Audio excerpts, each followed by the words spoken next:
Fue campeón del mundo sub-17 con México. Metió el gol que selló la final contra Uruguay en un estadio azteca reventado. Semanas después, le marcó un gol al Barcelona de Guardiola, Messi y compañía con la camiseta de Chivas. Todo parecía escrito para que fuera la próxima gran figura del fútbol mexicano. Pero hoy, lejos de los estadios, juega en ligas amateurs sin reflectores, sin contratos, sin promesas. ¿Qué fue lo que le pasó a Giovanni Casillas? Te aseguramos que esta historia no la vas a poder creer. Giovanni Daniel Casillas Chávez nació el 4 de enero de 1994 en Guadalajara, Jalisco. Creció en una ciudad donde el fútbol se vive con el corazón, pero donde también la calle te enseña rápido que nada se consigue sin lucha. En su barrio, como en tantos otros de la periferia tapatía, la pelota era más que un juego. Era escape, era ilusión, era promesa. No venía de una familia poderosa, ni de una línea de sangre futbolera.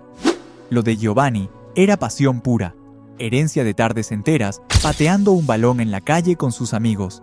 Su casa no tenía lujos. Su historia no arrancó en campos verdes, ni en escuelas deportivas privadas. Fue más bien una combinación de tierra, sudor y hambre de algo más grande. Desde chico, se notaba que tenía algo especial. No era el más alto, ni el más fuerte, pero la zurda la traía bendecida. Esos pies hablaban distinto. En cada jugada, en cada movimiento, parecía que estaba hecho para esto. Y lo mejor, no le pesaba. Jugaba con una naturalidad que descolocaba, como si el balón fuera una extensión de su cuerpo. Lo miraban jugar en el barrio y todos decían lo mismo. Ese niño va a llegar lejos, y no tardó en llamar la atención. A los pocos años, Chivas lo reclutó para sus fuerzas básicas. Entrar a las inferiores de uno de los clubes más populares del país no era poca cosa. Era un salto enorme para un chico que hasta hace poco jugaba con piedras marcando las porterías. Pero Giovanni se adaptó. Con esfuerzo, con disciplina, con esa mezcla de humildad y rebeldía que lo hacía distinto. En Verde Valle, el centro de entrenamiento del Guadalajara, empezó a forjarse en serio. Ahí aprendió la táctica, el rigor, el profesionalismo. Pero también fue ahí donde empezó a sentirse observado, valorado, proyectado. Sus técnicos lo veían como una joya. Sus compañeros lo respetaban. Tenía talento, sí, pero también ese fuego interno que se necesita para destacar. Y no era solo un jugador técnico. Giovanni tenía visión, tenía pausa, sabía leer el juego, podía meter un pase entre líneas o sacarse a dos con un solo giro. Y además, tenía gol. Esa zurda suya no perdonaba. Para muchos dentro del club, él era el futuro. Era cuestión de tiempo para que llegara la llamada de la selección. Y llegó. Cuando lo convocaron al proceso sub-17, nadie se sorprendió. Sabían que ese era su lugar, que tenía lo necesario para representar a México, y que su momento estaba por llegar. Lo que nadie imaginaba era que ese momento lo pondría en lo más alto. El 2011 fue el año en que todo cambió para Giovanni Casillas. Y no solo para él. Ese año, México volvía a organizar un Mundial Sub-17, y una generación dorada estaba por escribir una página histórica. Entre nombres como Julio Gómez, Fierro, Bueno y Espericueta. Ahí estaba él, zurdo, flaco, con cara de niño y una zurda que hacía ruido. Giovanni llegó a ese torneo con un perfil bajo, pero terminó saliendo con el país entero, coreando su nombre. México fue creciendo partido a partido. El equipo se soltaba, jugaba con alma, y cada vez parecía más posible lo impensado, ser campeones del mundo otra vez. Y en ese proceso, Giovanni se volvió cada vez más importante. No era el más mediático, ni el que más entrevistas daba, pero aparecía donde importaba, en la cancha. Y entonces, llegó la final contra Uruguay. Estadio Azteca repleto. Más de 98,000 personas, una generación entera, mirando por televisión. Los nervios a flor de piel. México ya ganaba 1-0 con gol de Fierro, pero el partido estaba tenso, apretado, con los uruguayos empujando. Y fue ahí, en ese contexto de presión máxima, cuando apareció Giovanni. Corría el minuto 90. Uruguay había lanzado todo lo que tenía. México, con el alma en la boca, aguantaba como podía. En una contrarrápida, la pelota quedó viva cerca del área. Casillas controló al borde del área chica, giró con precisión y sacó un zurdazo seco, cruzado, imposible para el arquero. Gol. 2-0. Partido liquidado. México, campeón del mundo. Ese gol fue el cierre perfecto para un torneo inolvidable. El Azteca explotó. Los jugadores se abrazaban como si se acabara el mundo. Y entre ellos, Giovanni, que había llegado como promesa, y se iba como campeón. Era el sueño máximo. El fútbol te da esos segundos donde todo encaja, donde el mundo parece girar a tu favor. Y para Giovanni, ese instante duró algo más, porque semanas después se dio otro momento impensado.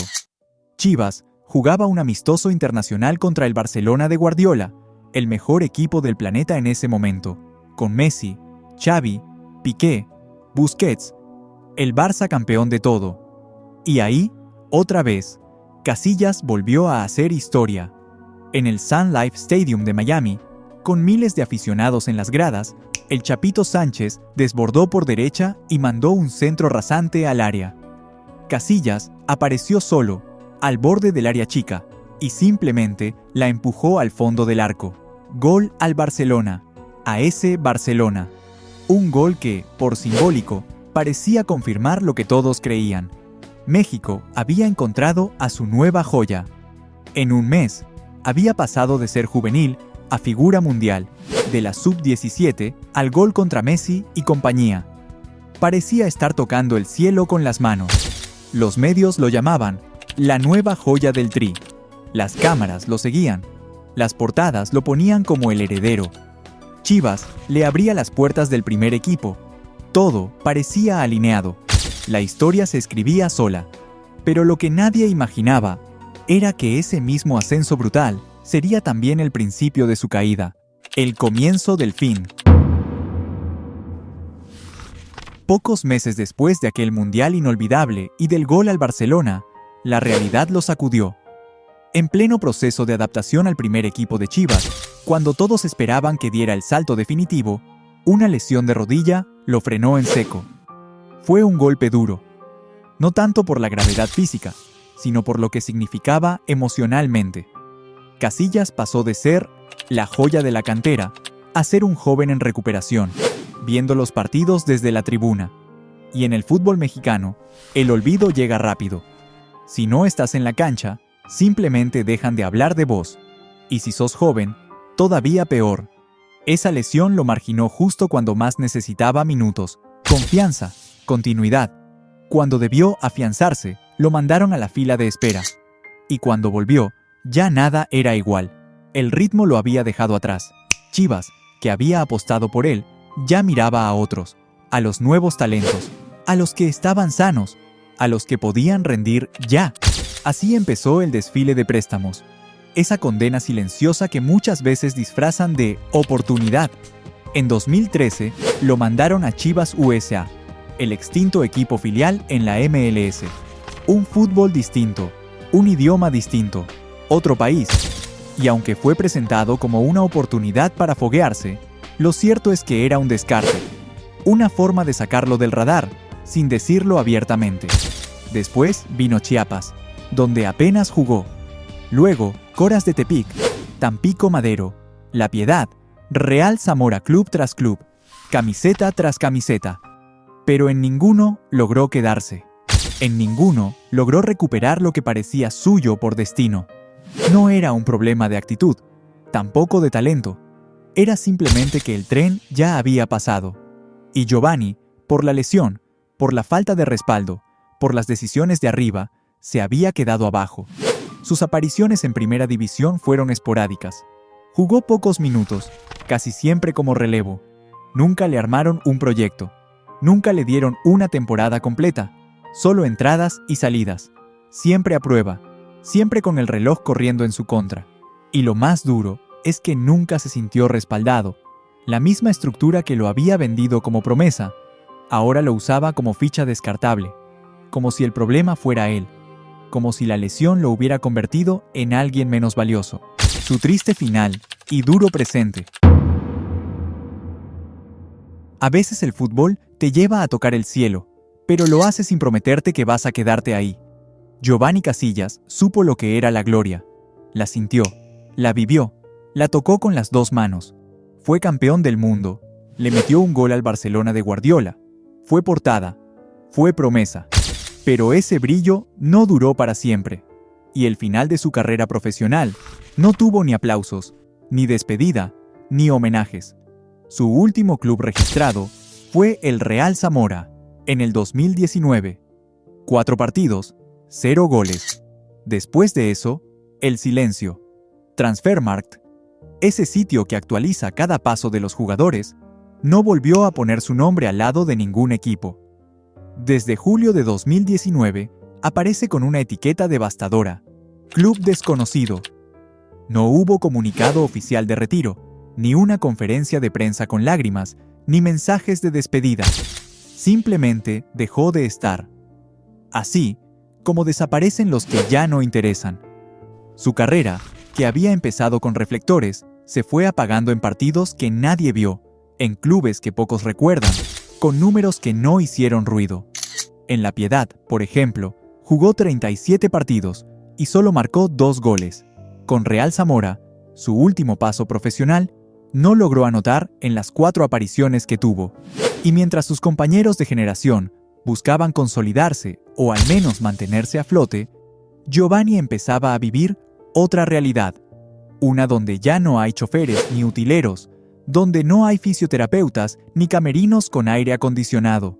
Una donde el fútbol no te paga, pero te sigue llamando. Porque aunque dejó la escena profesional, Giovanni no dejó de jugar. No porque pensara volver a ser estrella, sino porque aún lo necesitaba. Como terapia, como cable a tierra, como lo único que todavía lo conecta con ese niño que soñaba en las calles de Guadalajara. Desde 2021, se integró a las llamadas Ligas de Talacha, esas competiciones amateur donde los campos están marcados con cal de bolsa, donde las redes tienen más parches que cuerdas y donde los premios son modestos. Unos pesos, una carne asada o simplemente el orgullo de ganar. Lo vieron jugando con los Barracudas de Acapulco, un equipo amateur que participa en torneos locales. En cada partido, aunque la cancha esté rota y el sol queme, Giovanni aparece con su zurda intacta. Se nota que jugó arriba. Se nota que entiende el juego diferente. Los rivales lo reconocen, lo respetan, algunos hasta se sacan fotos con él. Pero lo más triste es que muchos jóvenes que lo ven jugar ahí no tienen idea de quién fue. En noviembre de 2023, Casillas dio una entrevista reveladora. Estaba jugando con Azteca FC, un club semiprofesional en Denver, Colorado, en ligas de migrantes. Otra vez, sin prensa, sin reflectores, sin más propósito que seguir jugando. Ahí, entre tacos de tripa, hieleras con agua y bancas oxidadas, Giovanni vuelve a sentirse vivo por unos minutos. Ya no hay salario profesional. No hay primas por gol. Lo que hay es necesidad. La necesidad de no rendirse del todo, de no soltar la pelota, de que al menos una vez por semana alguien grite «¡Bien, Casillas!», aunque no haya una cámara para grabarlo. Y lo más insólito de todo es que en ese mismo equipo, Azteca FC, también juega otro campeón del mundo de esa generación dorada del 2011, Julio «La Momia» Gómez. 2 nombres que hicieron vibrar al país. 2 héroes juveniles, hoy compartiendo una cancha de tierra en un torneo amateur. Lo que alguna vez fue la esperanza del fútbol mexicano, hoy sobrevive en ligas sin futuro, sin prensa, sin contratos. Es un contraste brutal, simbólico, casi poético. 2 campeones del mundo, ahora compitiendo por un trofeo de plástico y el orgullo de seguir en pie. El contraste es brutal, porque una década atrás, su nombre llenaba portales deportivos. Era el futuro del Tri. Hoy, apenas si aparece en notas nostálgicas o en posteos de recuerdo. En el mundo del fútbol profesional, Casillas es un archivo, un «¿qué fue de?», un ejemplo de promesa no cumplida, pero eso sería simplificar su historia. porque lo que pasó con él no fue falta de talento, fue falta de respaldo, de paciencia, de proyecto. Fue un sistema que no supo cuidar a los suyos, que le exigió brillar sin darle tiempo de sanar, que lo mandó de préstamo en préstamo sin nunca apostar de verdad por él. Hoy, lejos de ese sistema, Giovanni juega porque quiere, porque todavía hay algo adentro que no se apaga. No es por fama, no es por dinero, es porque el fútbol fue lo único que nunca lo traicionó del todo. Aunque lo haya soltado, aunque lo haya castigado, la pelota siempre estuvo ahí. La historia de Giovanni Casillas no es solo la de un futbolista que no llegó. Es la historia de un sistema que sigue fabricando promesas sin saber cuidarlas, de una estructura que empuja al abismo al que se lesiona, al que duda, al que tropieza. Casillas tenía talento, tenía proyección, tenía todo para triunfar, pero lo dejaron solo, lo reventaron a préstamos, lo sacaron de foco, lo condenaron al olvido sin siquiera darle una segunda oportunidad real.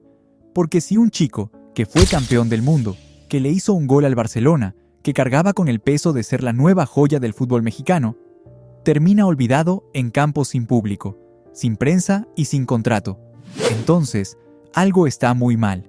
Y ahora te pregunto a ti, ¿crees que Giovanni Casillas mereció más oportunidades de las que le dieron? Podemos decir que la vida de un futbolista de élite está llena de triunfos, pero también de caídas. Lo verdaderamente importante es ser perseverante y tener metas claras, tal como es el caso de Carlos Vela, quien tuvo que superar innumerables obstáculos para llegar a la cima. Si te interesa conocer esa historia inspiradora, te la dejo por aquí. No te la puedes perder, en la cual repasamos tanto su carrera futbolística como su vida privada muy entretenida.